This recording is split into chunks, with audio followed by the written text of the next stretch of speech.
বন্ধুরা, আজ আমি চায়ের কাপ নিয়েছি। এই চায়ের কাপে আমি কেক বানাবো। খেতেও ভালো লাগবে আর দেখতেও কিন্তু খুব ভালো লাগবে। এখন কীভাবে বানাই পুরো ভিডিওটাই দেখুন। প্রথমে আমি চায়ের কাপগুলো রেডি করে নেব। অল্প করে একটু সাদা তেল মাখিয়ে নিচ্ছি।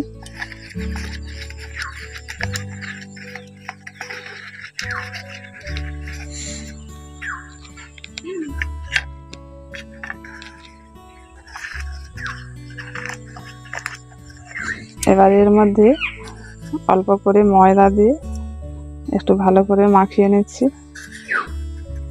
যাতে এইভাবে করে মাখালে যাতে কেকটা খুব তাড়াতাড়ি উঠে যাবে।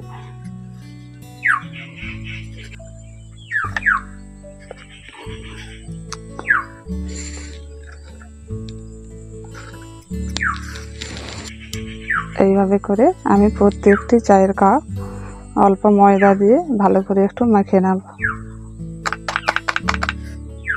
এই দেখুন, কেকের জন্য চায়ের কাপগুলো সব রেডি হয়ে গেল। এবার কেকের জন্য আমি ব্যাটার তৈরি করব। আমি কেকের ব্যাটারটা তৈরি করে নেব। তার জন্য হাফ বাটি চিনি নিয়েছি। এই বাটির মাপে আমি সব কিছু দেব। আপনারা যে কোনো একটা বাটি নিয়ে তার মাপটা একই রকমভাবে থাকবে, সেই বাটির মাপে সব কিছু দেবেন। এই বাটিতে করে আমি এখন সাদা তেল দিয়ে দিচ্ছি। বাটিতে করে হাফ বাটি চিনি নিয়েছি। এই বাটির 4 ভাগের 1 ভাগ তেল দিয়ে দিচ্ছি। তা একটু ভালো করে মিশিয়ে নিচ্ছি। আমি 5 মিনিটের মতো এটাকে ভালো করে একটু মিশিয়ে নিয়েছি। পুরো চিনিটা কিন্তু গলেনি, একটু সামান্য চিনিটা গলেছে। এবার এর মধ্যে একই বাটিতে হাফ বাটি দুধ দিয়ে দিচ্ছি। দুধটা দিয়ে এখন ভালো করে একটু মিশিয়ে নিচ্ছি। দুধটা দিয়েছি তো এবারে অনেকটা কিন্তু চিনিটা গলে যাবে। এখন চিনিটা খুব ভালোভাবে গলে গেছে। এবার এর মধ্যে আমি ময়দাটা দিয়ে দিচ্ছি। 1 বাটি ময়দা নিয়েছি। ময়দাটা একটু চেলে নিচ্ছি। এক হাতে আমি একটু চেলে নিচ্ছি আর এক হাতে একটু মাখিয়ে নিচ্ছি। এইভাবে মাখালে তাহলে দানা ভাবটা কিন্তু কেকের মধ্যে থাকবে না।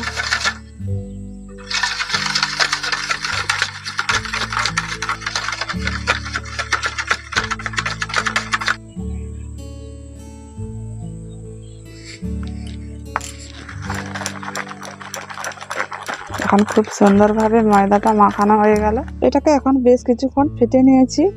এবার কেকের স্বাদ আনার জন্য সামান্য পরিমাণে একটু লবণ দিয়ে দিচ্ছি আর দিয়ে দিচ্ছি 2 চামচ ভিনেগার। আপনারা যদি ভিনেগার না দিতে চান লেবুর রসও দিতে পারেন।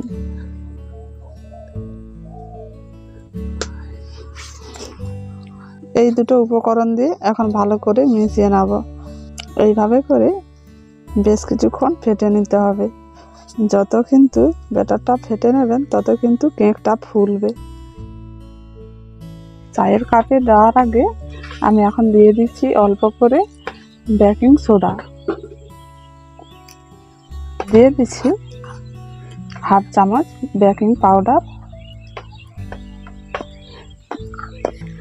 এই দুটো উপকরণ দিয়ে এখন ভালো করে ব্যাটারের সঙ্গে মিশিয়ে নিচ্ছি। এখন কেকের জন্য ব্যাটারটা পুরোপুরি রেডি হয়ে গেছে। এবার আমি চায়ের কাপের মধ্যে দিয়ে দেব। এখন ব্যাটারটা চায়ের কাপের মধ্যে দিয়ে দিচ্ছি।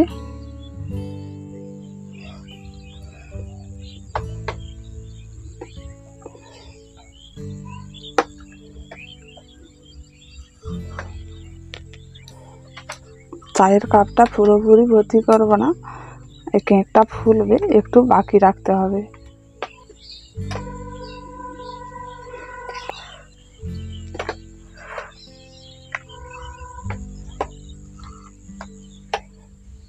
এখন চায়ের কাপের মধ্যে ব্যাটারটা দিয়ে দিয়েছি। এদিকে আমার বালিটাও গরম হয়ে গেছে।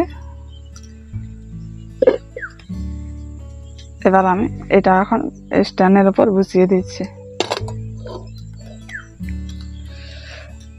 এবার ঢাকাটা দিয়ে দিচ্ছি। ঢাকাটা দিয়ে আমি এখন 30 থেকে 35 মিনিটের মতো এটাকে রাখবো। আর 15 মিনিট হলে আমি ঢাকাটা খুলে কেকটা সাজিয়ে নেব। এখন আমি ঢাকাটা দিয়ে রাখছি, 15 মিনিট পরে খুলবো।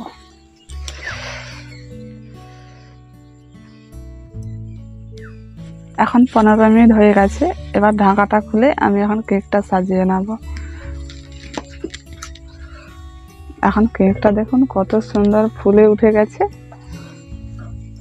আমি কেকটা সাজানোর জন্য এখানে চেরি কুচি নিয়েছি, আর কিশমিশ, আর কাঠবাদাম।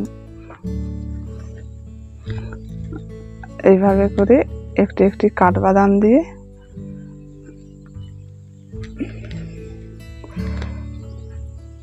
অল্প করে চেরি দিয়ে দিচ্ছি।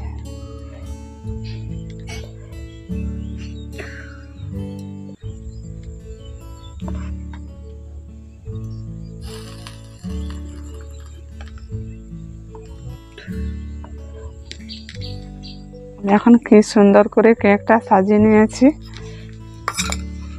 এবার ঢাকাটা দিয়ে দিচ্ছি। ঢাকাটা দিয়ে আরও 15 মিনিট এইভাবে করে রেখে দেব। আর উনানের আঁচটা একেবারে হালকা করে দেব। প্রথমটা একটু বাড়িয়ে রেখেছিলাম, এবারে যে বাকিটা হবে একটু হালকা আঁচে এই কেকটা হবে।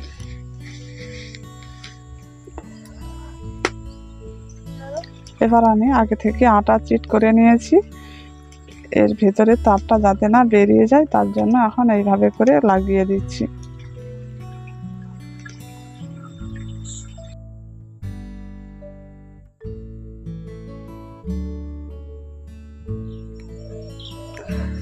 এখন বন্ধুরা 35 মিনিট হয়ে গেছে। এবার ঢাকাটা খুলে দেখব কেকটা হয়েছে কিনা। আমি মাঝে আটার চিট লাগিয়ে দিয়েছিলাম, যে আটার চিট করে এইভাবে করে লাগিয়ে দিয়েছি।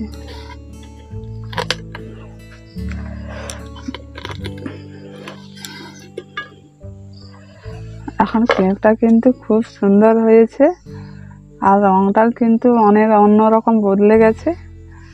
এখন আমি দেখব কেকটা হয়েছে কিনা। এই কাঠি দিয়ে এখন কেকটা আমি দেখে নিচ্ছি। কাঠির মধ্যে কিন্তু কোনো কিছু লেগে নেই।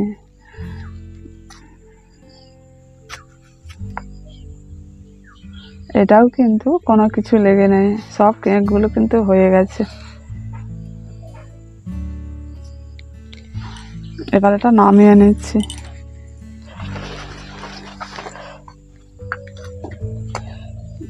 এটা এখন একটু ঠান্ডা হোক, তারপর চায়ের কাপ থেকে আমি তুলে নেব। এখন কেকটা ঠান্ডা হয়ে গেছে। এবার কেকটাকে আমি এখন চায়ের কাপ থেকে খুলে নিচ্ছি।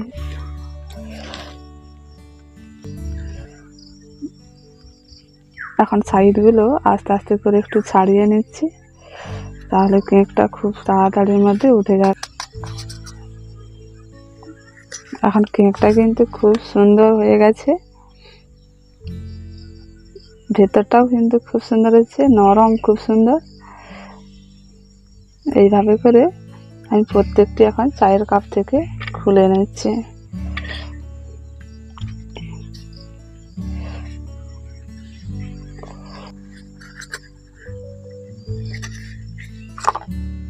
এই কেকটাও কিন্তু খুব সুন্দর হয়েছে, আর খুব নরম হয়েছে।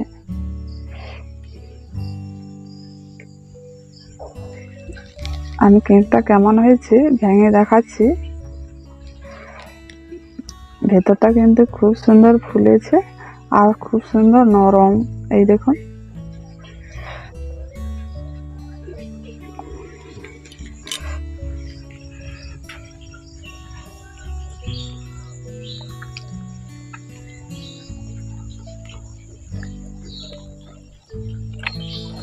স্বাদটা কিন্তু খুব সুন্দর হয়েছে, খুব ভালো লাগছে।